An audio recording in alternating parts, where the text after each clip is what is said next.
Hey, what's up, y'all? This is Michael Franti here, and welcome to the Stay Human podcast. I am super excited for this week's guest because he's somebody who I love as a musician and love as a person. We were able to tour together with John Mayer.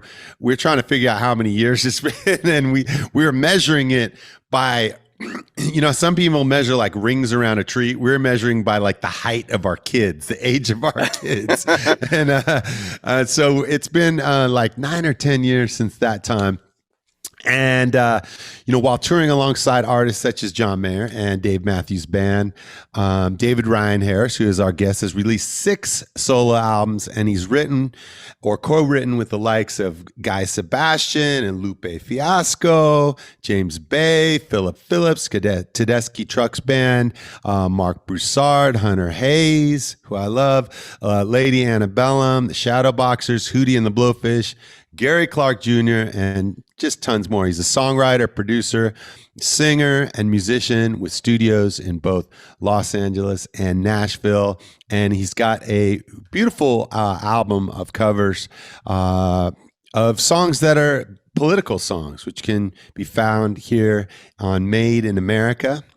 That's Made in America, with his group, The Hush Money. And so please welcome to the show. This is David Ryan Harris. How you doing, David? Man, I am great. I was thinking about, I think I need to go to the bank to apply for a loan, and I would like to have you as my hype man. That was fantastic. Man, you got it, man. I don't know if I'll get you any money, but I guarantee you they'll all be listening to your Spotify channel by the time we walk out. So, hey, baby steps. If that's how we get them in the door, that's fine. Nice. Hey, you know, the Stay Human show is all about the belief that I have that there's no one that you wouldn't love if you knew their story. And so I want to talk about your music, and I want to talk about you as a songwriter and as a producer. But before that, I want people to know about who you are, just because I'm curious. Where did you grow up? What was your family like as a kid?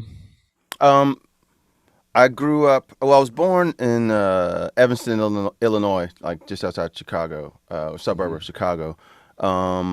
My dad's from Atlanta. My mom is from Detroit. They met in Chicago. Both kind of huge music lovers. Neither of them sang or played an instrument, but I think that was really big in their sort of connection. And when I was about 7 or so, we moved to Atlanta, which is where my dad is from. So I say that I was born in Chicago, but I learned how to do bad stuff in Atlanta. In a little suburb called Decatur, Georgia, and you know, I mean, I don't know, I don't want to skip too far ahead in the story or like take away your questions, but you know, I feel like I was really fortunate to be in that city at that time, and yeah, I loved. It was a really great time for music and a great place to be, Atlanta. Did you grow up with brothers and sisters?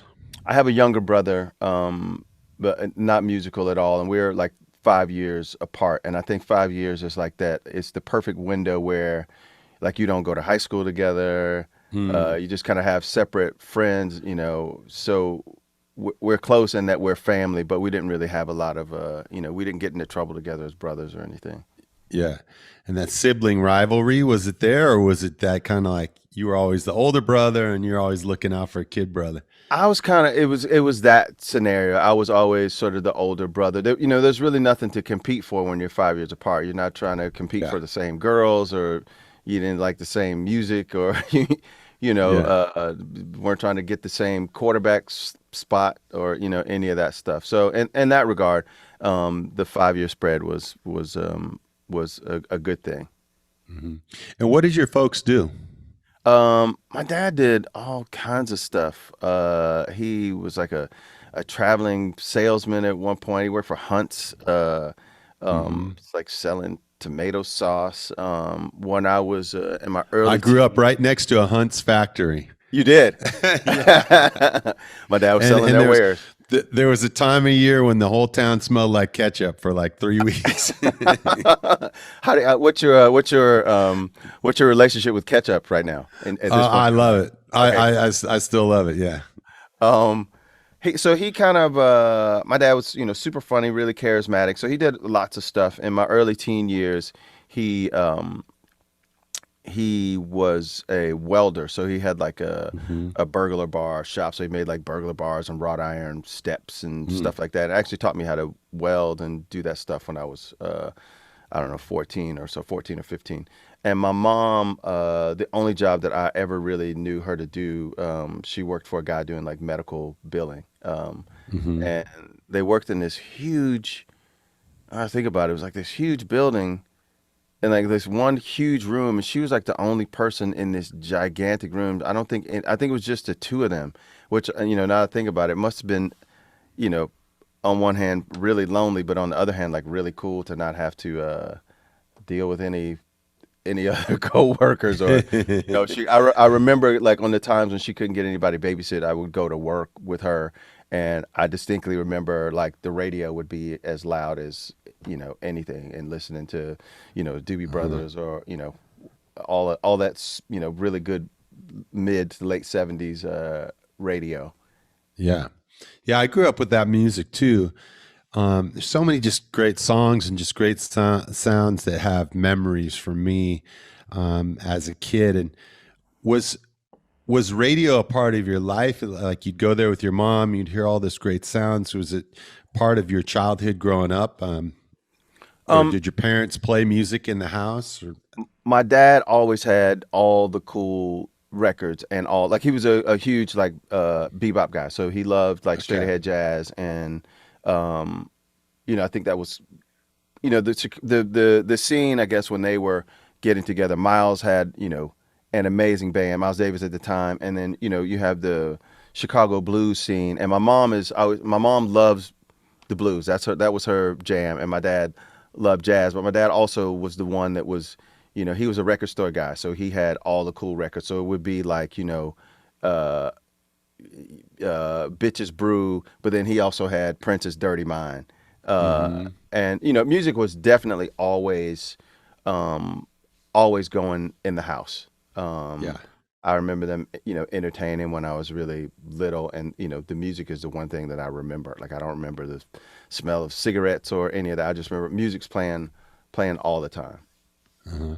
all the And time. as a kid, were you at all into music? Or was it something that like you were singing in the house, or was it an instrument that you picked up at somewhere at some point? Or how did you personally come into thinking like, man, this is something that I might want to try?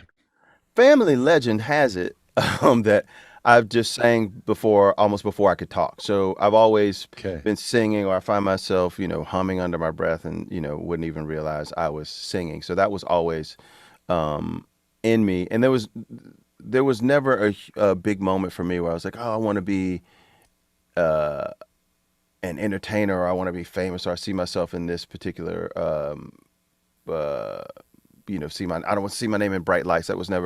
I never had that kind of moment. Singing was just always something that came natural to me. And I think the looking back on it now, um, it always just soothed me. Like I could have a melody, or I could have um, a lyric that would apply to a situation. And I realized that it's just, it was a companion for me, uh, even then. But, there was definitely no one in my family was a musician. Yeah, I mean, my falling into music had more to do with just I forgot to the point where I felt like it was something I was kind of born to do. And you know, kids now, I say the kids, people now can sort of plot out a course from YouTube videos, and how do you do this, or how do you get a record deal? You go online and you figure out all these kinds of things. But at the and those days for me, that was so far from anything. Like I figured you got a record deal from maybe a guy overheard you singing in the grocery store or something, and he was like, oh, you're gonna be a big star. So I just did it because I loved it, and I just sort of fell up. There was never like, I think if I put this group of people together, and it's going to be the thing that's going to make it. It was always just me kind of, this is something that I love, and over time I was fortunately able to develop a voice with it. And something that um, seems somewhat calculated to me because I know where the musical bodies are buried, but it's something that's unique and appeals to other people. And so I'm always slightly surprised that people are into what it is that I do. Yeah. You know, you were mentioning how certain songs would resonate with you, or the lyrics would just make you feel whatever it was that was on in your life. Do you remember a time in your life, especially as a teenager, where maybe you were in a place of like uncertainty or darkness or sadness or any kind of thing, when that music really, you felt like, man, I went to this song and it made me, express everything that's in my heart right now? Did you have like an awakening moment like that for you, where music was suddenly like more than just that hit on the radio, but it really touched your soul? There were a couple things. One of the things that made me want to try to figure out how to create stories. I distinctly remember sitting in the middle of the floor, and I kind of positioned myself perfectly between the giant stereo speakers that my dad had, and I remember listening to Songs in the Key of Life, and it was a double fold out record. And I don't know why I decided that this was the record I was going to plant myself in the middle of the living room and just go through. But hearing those sounds, just how layered it was, and being able to read the lyrics and see the picture. And I remember the sort of sepia tone of the actual record. I felt like I was put in someone's world, and I just remember being like, this is incredible that I feel like I'm transported into the middle of this person's world. And all of the songs aren't about the same thing, but they all were held together with his voice and his musicianship and sort of what Stevie's heartbeat was. And I just remember something went off in me. It was like, well, I want to create that kind of thing. And Prince did it for me later as well. And some of it had to do, I think, with the fact that both of those guys were multi-instrumentalists, but they were very, just really good at sort of creating a world and visually taking you to a place. So that's kind of one part of it. I remember my mom and dad split up, and there were certain songs that would just like destroy my mom, and in turn sort of destroy me. One of those being Midnight Train to Georgia. Obviously, we moved from Chicago to Georgia, and I remember listening to those lyrics, and I could see my mom, and I would draw the line between one and the other, and I could see how that song gutted her.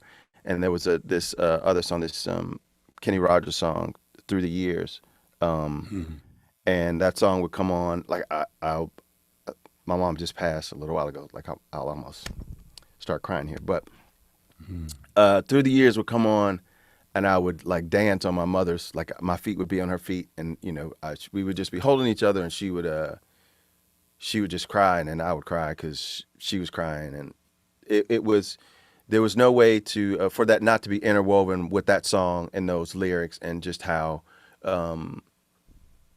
music can help you kind of mark time and deal with emotion. Yeah, just really sort of mark time and bring you both pain and great joy. Yeah. Yeah. Thanks for sharing that, because it's really powerful. I remember when I was a young dad, I was probably, 22, 23, and I had my first son already, and I was working in a guitar store in Berkeley, California. And Charlie Hunter, actually, the great guitarist, had given me this, My Funny Valentine cassette, Miles Davis. And I remember I was just going through a time in my life that was so challenging and so painful. Being this young dad, not really knowing what I was trying to do, not really knowing how to be a dad, not having a job except working in this guitar shop, repairing guitars. And I put on that cassette, and just like the first three chords of the song on the piano, and it just made me cry. I just burst into tears, and there I was listening to this record over and over again. It would just take me to this place. And I realized for myself that I wanted my music to be something more than just songs or just more than political statements about the world, but that I wanted it to be there for people when they were in their most vulnerable moments like that. And what you described there is really, it's such a picture, and I remember doing the same thing with that Stevie Wonder record, Songs in the Key of Life, listening to all the sound effects of living just enough for the city, and they're coming in, you hear the trucks going by, you hear this drug deal taking place, all this stuff. So as an artist, at what point did you then start to pick up an instrument and say, this is like a thing, like I've got this, like, there's this power out there of music, and how can I start to harness it? And what were the first things that you were starting to do musically? I really only, I love the idea that these guys were putting together their own world, and they were able to transport you pretty much wherever they wanted to take you. And I wanted to be able to do that, but I knew I couldn't do it just as a singer. And me picking up guitar was really kind of by process of elimination. I just wanted to be able to write songs, and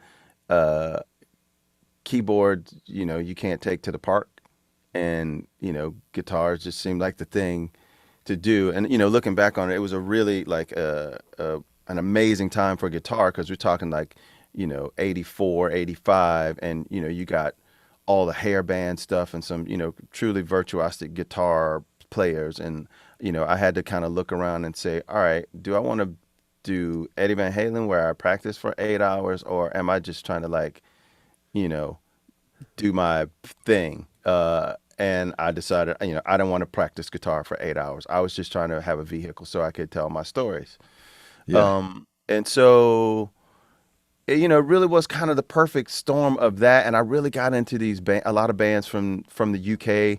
There's this band called Japan that I really loved, and I loved Thomas Dolby and The Cure. Oh, yeah, I love all that. Yeah. And the Smiths, and kind of a freak in my neighborhood, but they had this sense of like, there was this DIY kind of mentality to the whole thing. So it just kind of reinforced for me that the guitar is just kind of a tool, because you have people like the Sex Pistols that aren't necessarily great musicians, but they use their instruments like a hammer or a nail or whatever to build the thing that they are trying to get you to see. So for me, early on, I just wanted to pick out, like, I didn't learn a bunch of other people's songs. I was literally trying to go like, okay, I got this melody in my head. What are the sounds that are supposed to go, that are supposed to accompany it? Yeah. And, I had a friend that lived around the corner, the same age as me, and he liked the same kind of weird music. And he had a reel-to-reel tape recorder, and, we made these recordings, and that was just super exciting, man. To the first time you put 4 tracks together of this idea that you had in your head, and it's like, oh, those are the drums, that's the drum beat that I made, and then I sang on. There's nothing more magical than seeing all that stuff kind of come back, or hearing it come back. What's Decatur like, or what was Decatur like when you were a kid, culturally, and the school you went to and stuff? It was Decatur itself is fairly large. I lived in sort of my neighborhood was predominantly a black neighborhood. I think it was maybe 2 white families in my neighborhood. Lower middle class. I could walk to school. My elementary school was maybe, I don't know, half a mile away. And then when I went to high school, I went to Lakeside High School, which is a predominantly white high school. They had a program there that was the M to M, the majority to minority. And so I could walk to the high school that I was supposed to go to, but I would only walk to the high school so I could catch the bus to go to this other high school. And my mom was, super adamant about me, getting, what she thought was a better education. And, I definitely hated the fact that I would have to get up I have to leave my house at 6 o'clock in the morning to get to the bus, because I had to catch like 2 school buses to get to my school. And, I was like, I just want to go to the school with, my friends that are in the neighborhood. But I'm glad that she sort of held held the line and made me, go to this school because I got, early early Run DMC and Parliament Funkadelic and Rick James and all of that stuff at home. But then when I went to school, I got the Pink Floyd and the Led Zeppelin and, the Cure and all of that stuff. So like, there's no musical situation that I'm not, comfortable in and that I can't appreciate. And I know had I gone to my school and done my thing, I wouldn't have that. And what did your friends in your neighborhood think? Were you like coming home with like Robert Smith lipstick all over and that kind of thing, or were you just coming home with the music a little bit and going, "Hey, check this out," or a little, I mean, I was actually just talking to my son about this. I see it now, and I didn't see it then because I don't think I necessarily wanted it. But I just have the kind of personality that people are kind of drawn to. So I think my friends in the neighborhood, they knew I was a good singer and a pretty good athlete. So they just kind of would sort of shrug it off. They I wouldn't say they looked up to me, but I think they knew I just had something about me that, I didn't really get made fun of a lot. If anything, they were like, "Oh, that's our freaky friend," and I quit trying to dress, the way that my friends dressed in my neighborhood, but I didn't really adopt any other thing. Like I didn't come home with the lipstick. Like I had a, motorcycle jacket. I got my ears pierced and all that kind of stuff, but I didn't go too far left because I knew I still had to walk from that bus stop back to my house. You had a safety zone you had to get through. Hey, Yeah, exactly. I want to play something. This is the first David Ryan Harris music that I ever heard. Oh God.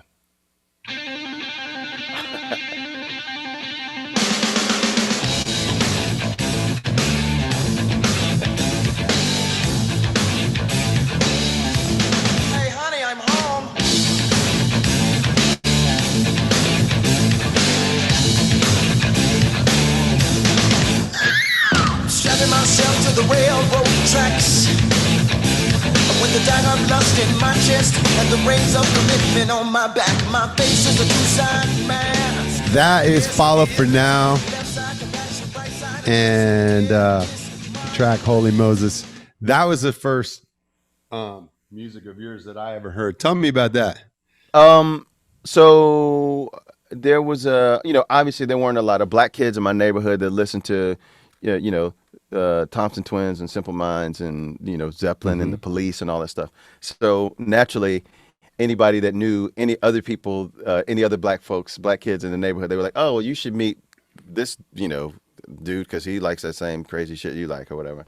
So I had a couple friends that like put me in touch with other guys who were just kind of in the hood, so to speak, and one of them was the drummer of that band, and it turns out we were in school together in the second grade, and then kind of went our own. I moved away or whatever. So it was him and this other guitar player, and it literally was just friends. Like, "Oh, you like that kind of weird music? I know somebody else that does." So we got together with no agenda to be like an all black rock band or anything. It was just like these are dudes that like the music that I like, and we didn't know. We knew enough to be dangerous. We didn't know that these things weren't supposed to go together.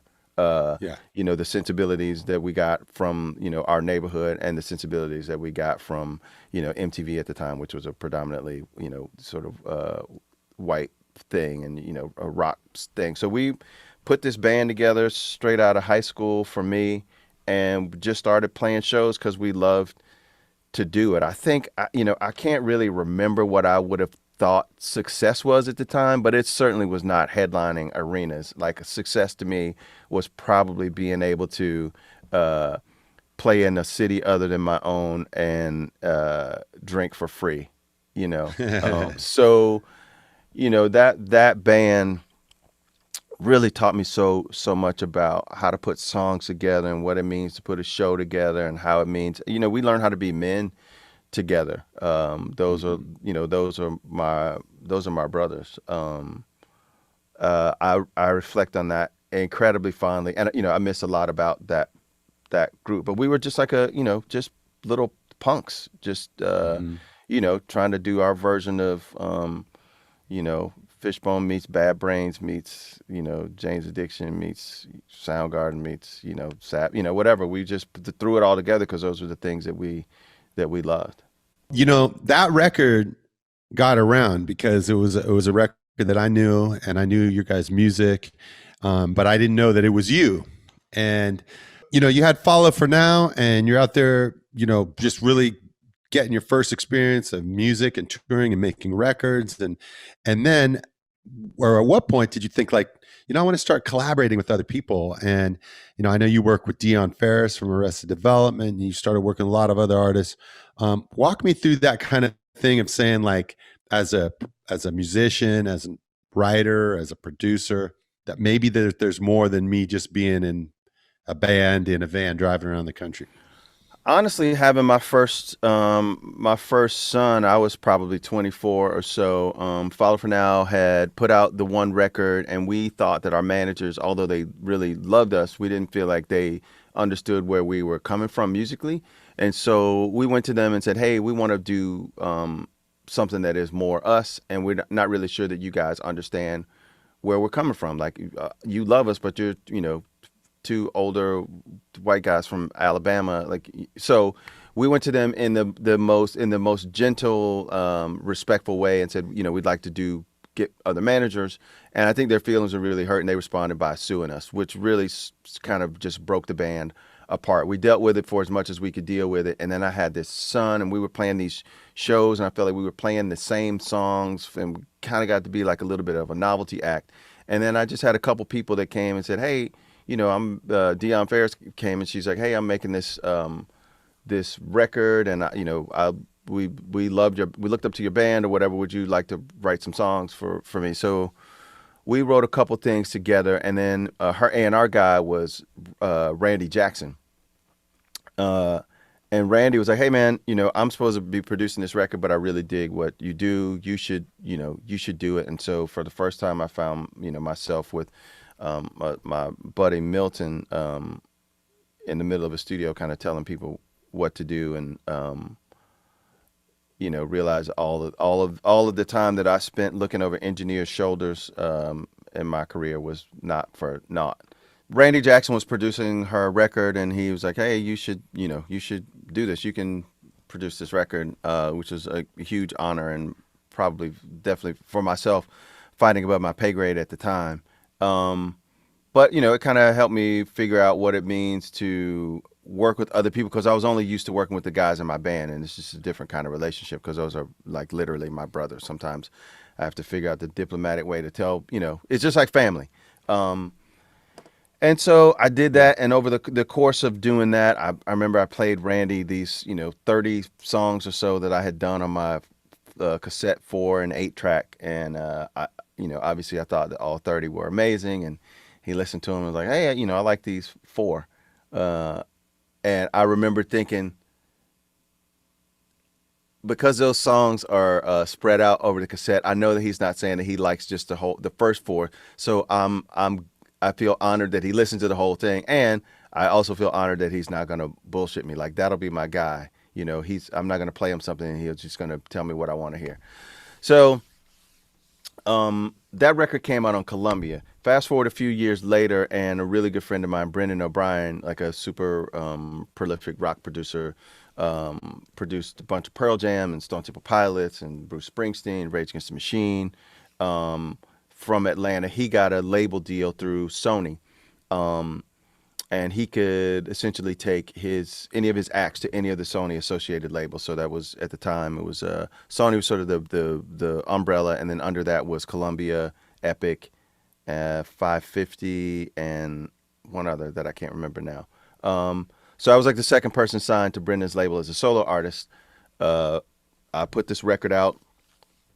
It sold 3,700 copies or so, or so. And one of those happened to be, one of the people that happened to buy that record was John. That he, I guess, somehow came across the record when he was at Berkeley. He dug the record. He moved to Atlanta, fresh from Berkeley, and was just kind of like, hey, I gotta find that dude that put that record out. And we kind of became friends before he had a deal, and just sort of had this brotherhood kind of love for, I always say we pick a lot of the same, we pick a lot of fruit from the same tree, he and I, and just had a, instant kind of, just mutual respect kind of thing. And I was just starting to do solo acoustic stuff because I didn't start out on acoustic guitar. I started straight on electric, so I didn't get an acoustic till much later in my career. And not having a band at this point, having lost my record deal and all that stuff, I was just like, all right, how do I play shows and figure out how to do this thing? And he was, really masterful at the, singer-songwriter kind of thing. So that period of time was really, really helpful for me in kind of bridging the gap between, two parts of my musical life. Yeah. One of the things that I think of when I think of your music is that you have this ability to interpret pop songs, and really, hit songs as a producer, as a writer, as a singer. And yet at the same time, you have this incredible love of just musicianship. And I could see you equally at home in kind of like John, where it's an arena pop show, or it could be jamming with the Dead. Talk to me about that for you, about how just you kind of are able to go between those two worlds of just the love of musicianship and also the pop sensibilities. I think early on with Follow for Now, like one of our favorite bands in town was Colonel Bruce Hampton and the Aquarium Rescue Unit. Who, I don't know if you know those guys. Yeah. Like hands down, like some of the best musicians I've ever been in a room with. And for some reason, they really liked our band. And none of us could play as well as, our drummer couldn't play, drums as well as their drummer. They were just miles ahead of us, but they loved what we did. And it kind of made me feel like there is no hierarchy. It's all kind of the same thing. It's all about communication. And I'd always sort of felt like there's pop music isn't better than punk music. DC go-go isn't any better than, Chicago blues. It's just kind of all the same thing. But I really think having those guys be such a fan of us, that was really something that made me realize it's just about communication, and the venue is the smallest piece of the puzzle. So it can be, pop stuff in an arena or singer-songwriter stuff in a coffee house, and it's just about a little bit of escapism for the audience, is a little bit of you telling a story or narrative that you're trying to tell, and realizing if you're playing an arena, like one tour John had me open for him, and I'm just playing solo electric, nobody knows who I am, and so we're playing these arenas and it's just me by myself. Terrifying. And no, I don't have any songs on the radio. It's just like these people are here to see him, and who's this dude playing these songs? And I realized, like, oh, the room is as small as I want to make it. Like, I'm not trying to, I realize that the thing that I do, I'm not reaching for the back row. That's not the kind of music that I make. And that doesn't mean that means that isn't my metric for success. I'm just trying to connect with somebody. So I just got in the habit of finding the people, the pockets of the room that are paying attention, that I'm connecting with, and that's who I'm talking to. I'm not trying to, I realized kind of early on, dynamically, if you really want to make people be quiet in a bar or whatever, if you're playing, you don't get louder. You get a little bit loud, and then you get real quiet. And, just sort of playing with dynamics. So I think the difference between those approaches is just about dynamics. It's just about, I love the Beatles, which is as pop can get in terms of writing the playbook on what pop is. But then I also love Bad Brains, and they're all just like methods of expressionism, and nobody's in the front of the class. They're all the same. They're all the same thing. Yeah. Yeah. I got two more questions for you. The first one is just, as a songwriter, both as a solo songwriter and as someone who collaborates with other people to write, how do you approach writing songs? Do you have a methodology? Do you always start with the guitar first? Do you start with a word first, or does it change every time? Or is there some way that you've found that you can access it, your best songwriting? Man, there is no particular method. I do think that for myself, well, for even when I'm writing with other people, I tend to be led melodically because the voice and singing is what comes so natural to me. So a lot of times I will just go, this is what I think I should sing next. What is the thing that goes under this that either is a place where people are expecting me to go, or the place that's going to make people go, oh, I feel like the rug was taken out from under me. But it's all informed by the melody first, in terms of, that sort of stuff. And then in terms of subject matter, I really loved Elvis Costello and how literate he was and how he was really good at placing you in a room. And so I try to always, probably to a fault, make sure that my lyrics can read as sentences. So there's not a lot of jumping around. Like I'm not one of those people that writes in sort of abstract prose. If you can't figure out what it is I'm saying in a song, I don't know what to tell you. Like there's not a lot of guessing. But what did you really mean in this thing? Like I try to paint a story, and like I literally try to make sure it works together as a sentence where the periods go and a comma would go here. And so I think that kind of helps keep me, it just gives me guidelines that I think are helpful for the way that I like to tell stories. And, Costello was really big for me in that regard. Yeah. So the final question I want to ask you is, why in this time did you get into or with the Made in America record? Why did you want to go and touch on these political songs? Is this part of who you've always been? Is this something you felt was needed now more than ever, or was just something you had wanted to do?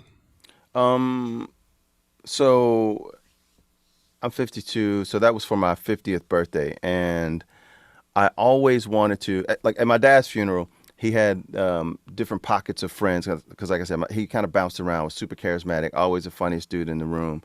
And he had those are some of his army buddies were in one corner, and then these were dudes that he worked with at Hunt, and these were, all of these different people that had never met each other.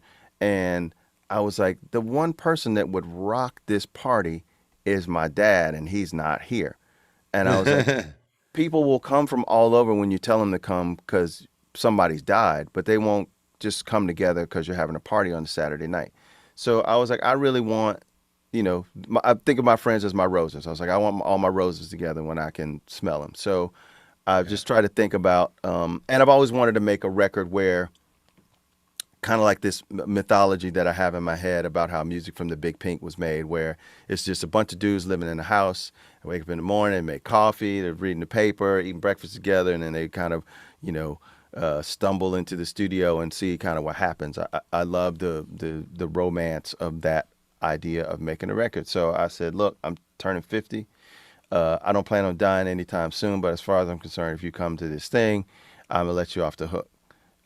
And so I invited, my best friends that happen to also be musicians, and another friend of mine is not a musician, but is always really close to musicians. And I said, I want to go to Sonic Ranch down in El Paso, and the studio is outfitted so that no one really had to bring anything. The instruments are there, everything's there. We're just going to show up. And so I had all the bases covered. I had a bass player and a drummer, and all my friends were going to show up. And then just before we were ready to go, I was like, I don't have any material, and these people are all excited to be there, and I'm going to be standing in the middle of this room without anything to do.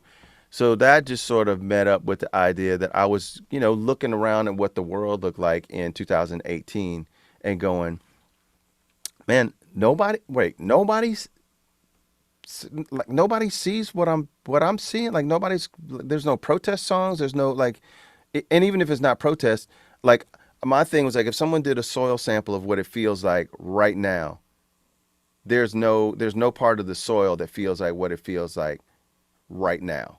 If we planted a time capsule, there's nothing in that time capsule that feels like what right now feels like. And I'm never really political songs per se. That's not really. I don't write those kinds of songs. My songs tend to come from a more first person narrative. But I knew that there were songs that touched on the way that I was feeling at the time. And so I just had the idea of like, oh, I'm just going to do some songs that aren't necessarily protest songs, but I think if you hang them all together, by song number 3, the listener goes, oh, wait a minute, I see what's happening here. This is before we decided to call it Made in America or any of that. And I had like a whiteboard with 30 songs on it or so, and we would just wake up in the morning and go, I go, does anybody have anything on here that they feel particularly special about? And, if not, then I would just sort of pick one and we would try to figure out a way to deconstruct it in a way that was respectful of the song, but also kind of put it in a different light. I think a lot of times if you pull the music out from the bottom of some of these lyrics, the lyrics become a little more sharpened. You go, oh, wow, I didn't realize that's what they were saying in that thing or whatever. And so we had a really good time over 4 days just kind of doing the basic tracks of this thing. And I wasn't 100% sure how to put it out or if I was going to put it out I just wasn't sure what I was going to do. So in the middle of last year, I'm still sitting on this record. I kind of shopped it around. I think it's as worthy of being a jazz record or like a vocal jazz record as anything else that's out. I mean, if Norah Jones Come Away With Me, it's a jazz record, then this is a jazz record. But I shopped it around everywhere and had a bunch of people go, some people were like, oh, we protest music doesn't sell, or, that was the one I got more than anything. And so I just kind of sat on it. And, you go through that period of sort of self-doubt. I'm like, well, maybe it's not any good. And then, after the George Floyd thing and how the world felt, I was like, well, why am I sitting on this record when, 10 years from now when my kids are, say, well, what were you doing at that time? How did your art reflect the times? Not that they will say that, but in this story in my brain, if they do, I didn't want to say that I was putting out stuff that wasn't relevant. So I was like, I'm going to put this record out and I don't really know what it's going to mean or how it's going to do, but I know that this is how I feel. And so I put it out. I wish that I had put it out under my name. My sort of the long view for me, 2020 for me was supposed to be a solo kind of victory lap. I was going to go around the country, kind of go around the world and play the rooms that, have been good for me, and then sort of hang up my hat as a solo artist and just concentrate on producing and writing for other people. But then, not being able to tour at all, I was like, well, I guess I have to postpone my victory lap. But by that point I had already, and so the thing was I was going to start doing stuff. The idea of the Hush Money, it just seemed like a cool name to me. This was long before I came up with the Hush Money, probably 5 or 6 years ago, before any of the Hush Money stuff of Michael Cohen. So it just happened to be, as I thought, a cool name. I lost my train. It is a cool name. I love it. But I would. So the idea was that the Hush Money would allow me to do whatever I wanted to do, because David Ryan Harris, I've sort of set up a precedent for myself, and people expect a certain thing. And granted, it's up to me to break out of that if I want to. But I was like, this feels like dress up to me in a really cool way. So you don't know what the Hush Money's going to do. So I put the record out under the Hush Money, and then I have people that I know are legitimate David Ryan Harris fans that are like, wait, you put out a record called what? Like, no one can find them. They don't know that it's me. So I wish that I had put it out under my name, but it was all done under the guise that I was about to do one final David Ryan Harris run, and then I would just put out weird records under the hush money from here on out. So I think I may actually re-release the record because it's been out coming up on a year, and oddly enough, those things are still very relevant. So I think I may re-release it under my name, add another song or two, and then the hush money will put something out later. Cool. Well, I really encourage folks to listen to it because it's a really powerful record, and there's a lot of different styles, like you said, of interpreting these classic, political songs, and like when the way you touch on Inner City Blues or Born in the USA, are completely different takes on those songs that do really highlight the lyrics in them in a way that you're not used to hearing them, and it really gets across some of the power of those songs lyrically.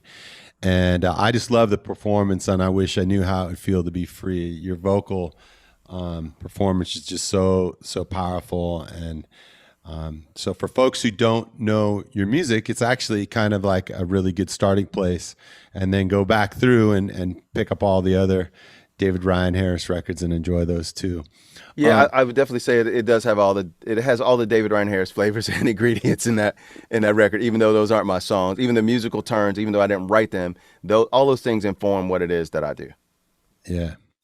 Hey, David, last question. What does it mean to you to stay human?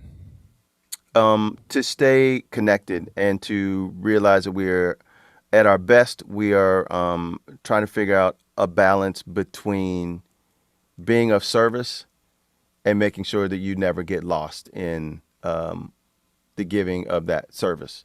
To stay human is to learn how to be a good listener, and learn that we're all kind of on the same struggle. I've been telling people a lot lately that I think we all are trying to get to the same place. We just disagree on how to get there. And staying human is to just be mindful of that. I think that is it. And to try to keep people in their 3-dimensional or 4-dimensional self, as opposed to making them this 2-dimensional thing where you see someone's picture and then at the bottom of the screen it's school teacher or whatever. Like we have far more dimensions than that. So the person in the car that's next to you is not just the asshole that cut you off. They're the person that may be rushing home to a sick a sick family member, and trying to stay in that space for me. It really isn't that difficult because if you stay in that space, I think it helps with like anger and no one's on a systematic campaign to make my personal life as I'm going through my day-to-day business. The people that I come in contact aren't on some sort of systematic campaign to make my life horrible. And if I can just take a minute to realize that the same soup that I'm swimming in, the cashier is swimming in the same kind of soup that I am. It's different ingredients, but she's still in the same soup. Like I was on a tech support call the other day with this woman. She's like, I gotta tell you, you're really really patient. And I was like, a long time ago, I said that I was gonna try to direct my anger towards the people that earned it, and you didn't make this product. You're going through a script, trying to help me do my thing, and you personally are not responsible for this. So I'm not gonna yell at you. You're just doing your job. And it's amazing how when people hear that, they are instantly disarmed because they go into a situation expecting to have someone yell at them or to be, to blame them for something. And it's a really powerful tool that we have to keep us connected and human. Awesome. Hey man, thanks for being with me today. It's great to see you again. And you as well, man. Hear you and to learn about your story and learn about where you come from and how it all feeds into the music that you're making today. If folks want to get in touch with you or want to keep up with what you're doing musically, what's the best way to do that? I mean, I guess it's Instagram, which is DRH3 is my screen name. I have Facebook and all that other stuff, but Instagram is probably the On the place gram. to, yeah, on the gram. All right. Well, this has been this week's episode of the Stay Human podcast with the great David Ryan Harris. Check out his latest release, Made in America, from his group, The Hush Money. And then go back and listen to all of his records. There's so much great music there. And the more you know about him, the more you research it, what he's done, you'll find all the other artists that he's worked with, and you'll hear his flavor in with all their tracks too. So David, thank you so much for being here today, bro. And I can't wait to see you out, not on a victory lap. I'm calling it the comeback, man. The come up, man. There we go. Let's hope Still so. got a lot to offer us all on the live stage as well as the production. So I look forward to seeing you out there as soon as we get through this whole COVID craziness. Yes, man. I look forward to seeing you as well. You don't have the benefit of hearing what people say about you behind your back, but like I never hear anything about you other than you are a good dude, and I'm happy to be able to echo that. I love your music, and I loved when you guys were out with us, the light that you are in the world. And if I could give you a rose right now, I'd give you a rose right now. All right. Thanks a lot, brother. All right, man. Peace. Peace. Take care. You too.